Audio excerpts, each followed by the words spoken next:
अस्सलाम वालेकुम। तो दोस्तों पहली डेवलपमेंट कुछ इस तरह से हुई है कि वज़ीर-ए-आज़म की जानिब से आखिरकार पाकिस्तान की पहली ड्रोन अथॉरिटी को अप्रूव कर दिया गया। इसकी फॉर्मेशन के लिए जो अप्रूवमेंट चाहिए थी वो दे दी गई है।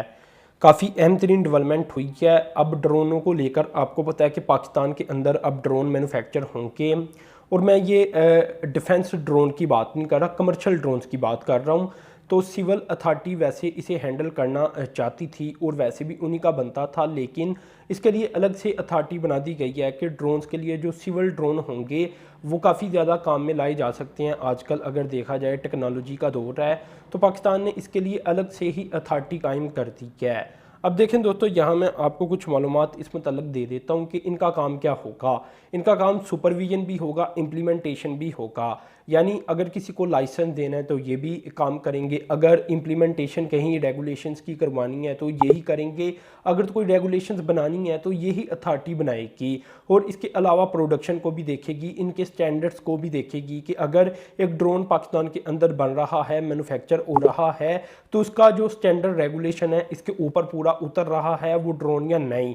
यानी रेगुलेशन से लेकर हर काम ड्रोन्स के लिहाज से जो सिविल अथॉरिटी के अंदर ही आ जाता है। यानी सिविल आबादी इस्तेमाल करेगी या कमर्शियली इस्तेमाल किया जाएगा, वो सब कुछ ये अथॉरिटी हैंडल करेगी। इसमें दोस्तों ये भी है कि अब अथॉरिटी अगर बना दी गई है तो इसमें क्या क्या पाकिस्तान को फ़ायदा होगा और कहाँ कहाँ ये ड्रोन पाकिस्तान इस्तेमाल कर पाएगा। इसमें दोस्तों एक तो एग्रीकल्चर का शोबा आ जाता है, एक बिजनेस का, एक इसके अलावा रिसर्च एंड डेवलपमेंट का, और इसके अलावा भी जो एरियाज़ बनती हैं जहाँ ड्रोन्स का कोई किरदार बन सकता है तो वो यकीनन इससे उठाया जाएगा, फ़ायदा यानी उठाया जाएगा। इसके अलावा दोस्तों एक जो सिक्योरिटी का मसला बन जाता है उसको लेकर भी इसके ऊपर काम किया जा सकता है। और मैं फ़ौजी सिक्योरिटी की बात नहीं कर रहा, इंटरनल जो पुलिस की सिक्योरिटी है उसकी बात कर रहा हूँ। क्राइम्स के ऊपर काबू पाया जा सकेगा।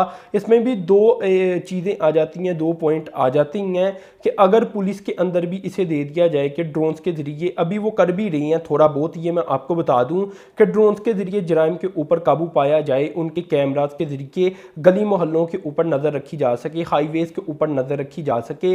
तो यहाँ भी दो चीज़ें हैं कि अगर तो वो सच में ठीक तरह से काम करती हैं और गली और सड़कों के ऊपर ही रहती हैं तो फिर इसका जो इम्पैक्ट है वो बड़ा पॉजिटिव पड़ेगा, जो कि पड़ना भी चाहिए। लेकिन अगर तो पुलिस में भी कोई शख्स गलत काम कर देता है और वो ड्रोन्स के ज़रिए गली मोहल्लों की बजाय घरों के ऊपर नज़र रखना शुरू कर दे, तो इस तरह आपको पता है कि माशरे के अंदर मज़ीद कोई गड़बड़ भी हो सकती है। तो ये सारा यूज़ के ऊपर है और इस यूज़ को बेहतर बनाने के अंदर ये अथॉरिटी किरदार अदा करेगी, जो मैंने आपको बताई कि अभी अप्रूव कर दी गई है। इसमें दोस्तों मैं आपको बता देता हूँ कि इस अथॉरिटी के अंदर कौन कौन से मेंबर को शामिल किया गया है। ये दोस्तों बेसिकली शौकत कह चुका हूँ, पाकिस्तान एयरफोर्स, इसके अलावा civil aviation authority, ministry of defence production, इसके अलावा मिनिस्ट्री ऑफ इंटीरियर और सबसे अहम साइंस एंड टेक्नोलॉजी की मिनिस्ट्री। यानी पाकिस्तान के डिफेंस से रिलेटेड जो अदारे हैं उनके भी लोग इसमें शामिल किए गए हैं ताकि इसकी जो रेगुलेशन है इसके ऊपर ठीक तरह से अमल करवाया जा सके। लेकिन इसकी टेक्नोलॉजी की जहाँ तक बात की जाए तो वो तो आपको पता है कि ministry of and science technology ही देख सकती है। तो इस तरह प्रॉपर एक मैकेनिज्म बनाकर चला जाएगा इस ड्रोन पॉलिसी को लेकर और इस ड्रोन अथॉरिटी को लेकर, जो कि अब पॉलिसी भी बनाएगी। यहाँ दोस्तों ये भी मैं आपको बता दूं कि ड्रोन अथॉरिटी को लेकर यहाँ कुछ क्वेश्चन ये भी लोग उठा रही हैं कि पहले से सिविल अथॉरिटी तो मौजूद है तो उसी के अंदर ही ड्रोन अथॉरिटी भी होनी चाहिए थी या ड्रोन अथॉरिटी बनानी नहीं चाहिए थी, बल्कि इसी के अंदर यानी सिविल अथॉरिटी के अंदर ही दे देना चाहिए था ड्रोन वाला शोबा भी। लेकिन वो लोग ये भी कहते हैं कि यहाँ ड्रोन अथॉरिटी की बजाय सिर्फ ड्रोन पॉलिसी की ज़रूरत थी। यहाँ दोस्तों ये भी मैं आपको बताना चाहूँगा कि पाकिस्तान भी असल में 2025 तक जो ड्रोन की टोटल इकानमी बन जाएगी, जो इसकी मार्केट बन जाएगी, जो कि 43 अरब डॉलर बनेगी, उसके अंदर हिस्सा डालना चाहता है। पाकिस्तान भी ये चाहता है कि 2025 तक अगर 43 अरब डॉलर की ये मार्केट होगी तो इसमें पाकिस्तान भी कुछ कमा रहा हो, पाकिस्तान भी की भी कुछ जीडीपी इससे बनती हो, पाकिस्तान भी कुछ एक्सपोर्ट कर रहा हो। तो इसी वजह से पाकिस्तान ने ये स्टेप उठाया है। अब दोस्तों दूसरी डेवलपमेंट की तरफ चलता हूँ, वो कुछ इस तरह से है कि पाकिस्तान के अंदर जो सेल्स होगी, सीमेंट की सेल्स है, इसके अंदर ग्रोथ सामने आएगी फ्यूचर के अंदर। और इसमें जो सीमेंट की ग्रोथ है और प्रोडक्शन है इसके अंदर टोटल 15% तक का इजाफा दो सालों तक हो जाएगा।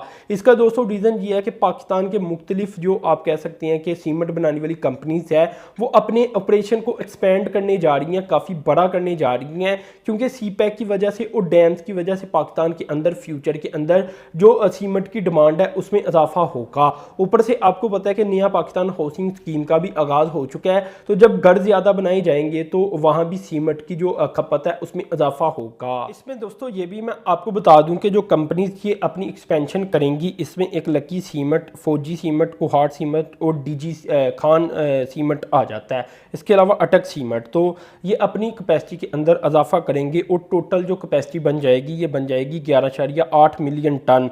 और ये बताया जा रहा है कि 2023 के जो सेकंड हाफ होगा या एंड होगा तब तक हो सकता है कि इसमें ये कैपेसिटी शामिल हो जाए।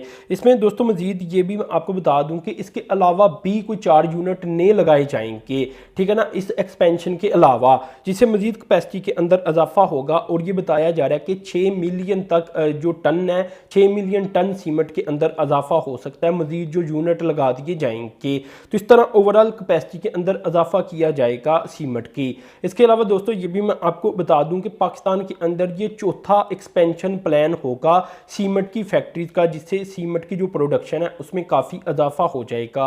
अभी दोस्तों अगर देखा जाए तो गालबन 70 या 71 मिलियन टन तक की सीमेंट की पाकिस्तान की प्रोडक्शन गालबन है, और इसका भी 70-80% तक जो कैपेसिटी है वो फिलअप हो जाती है हर साल। फ्यूचर के अंदर 2 से 3 सालों के अंदर इसमें काफ़ी ग्रोथ देखने को मिलेगी, क्योंकि तीनों काम इकट्ठे ही होने जा रही हैं, जिसमें सी पैक का सेकंड फेज होगा।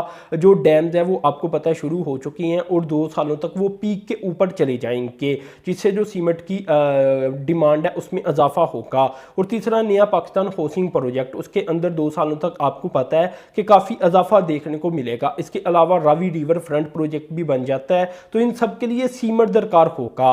इसके अलावा भी पाकिस्तानी जो अपने तौर के ऊपर ही जो ग्रोथ देती हैं पाकिस्तान को, जो काम करती हैं, जो घर बनाती हैं, जहाँ जो सड़कें बनती हैं गवर्नमेंट की तरफ से भी, तो उन सब के ऊपर तो आपको पता है कि सीमेंट की खपत में इजाफा होता चला जा रहा है।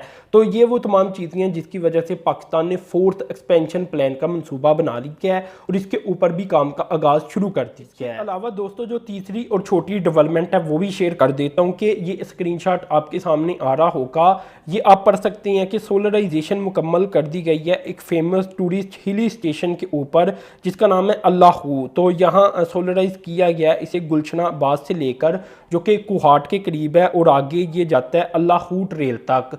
तो ये कोई 6 किलोमीटर का एरिया बन जाता है जिसे सोलराइज कर दिया गया है। तो ये दोस्तों एक डेवलपमेंट सामने आ रही थी और काफ़ी अहम तरीन डेवलपमेंट थी, तो मैंने आपसे ये शेयर की सारी डेवलपमेंट। तो अपने चैनल को सब्सक्राइब कर देना है, साथ मौजूद बेल के आइकॉन पर क्लिक कर देना। उसके लिए इतना ही था। अल्लाह हाफिज़।